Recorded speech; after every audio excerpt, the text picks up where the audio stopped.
Hi! నేను మీ Archana. Welcome to Archana vlog. ఈరోజు నేను పాయ మా ఇంట్లో ఎలా చేస్తానో అది నేను మీకు చూపెడుతున్నాను. దీనికి మెయిన్ ఇంగ్రీడియెంట్ వచ్చేసి మనకు గోట్ కాలు కావాలనమాట.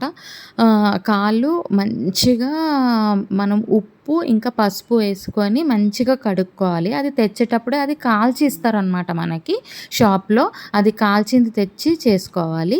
తర్వాత అల్లం, ఎల్లిగడ్డ పేస్ట్ ఫ్రెష్‌గా దంచుకొని కుక్కర్‌లో నూనె పోసి దాంట్లో మనము గరం మసాలా ఎయ్యాలనమాట.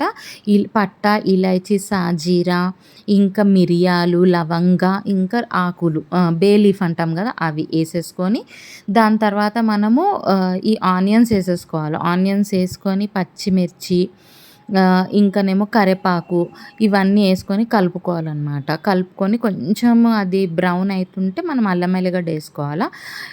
తర్వాత అది కొంచెం కలిసిన తర్వాత మనం ఏం చేయాలంటే మనకి ఇంకా ఈ మెయిన్ ఉప్పు, కారము, పసుపు ఈ 3 వేసుకొని కొంచెం కలుపుకోవాలనమాట.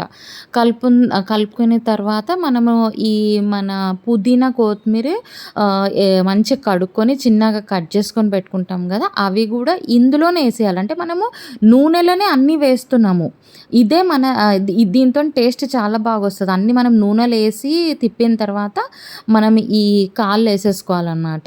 ఏసేసుకొని ఆల్మోస్ట్ మనం ఒక 8 గ్లాసెస్ ఆఫ్ వాటర్ పోయాలదనమాట. 8 గ్లాసెస్ ఆఫ్ వాటర్ పోసి మనము ఆల్మోస్ట్ 8-10 విజిల్స్ ఇయ్యాలనమాట.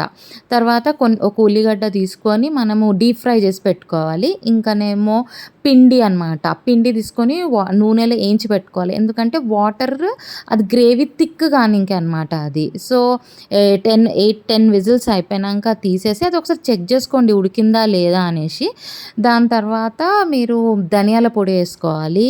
ఇంకనేమో ఇప్పుడు ఈ పిండి చేసి పెట్టిన గోధుమ పిండి అది వేసుకోవాలి.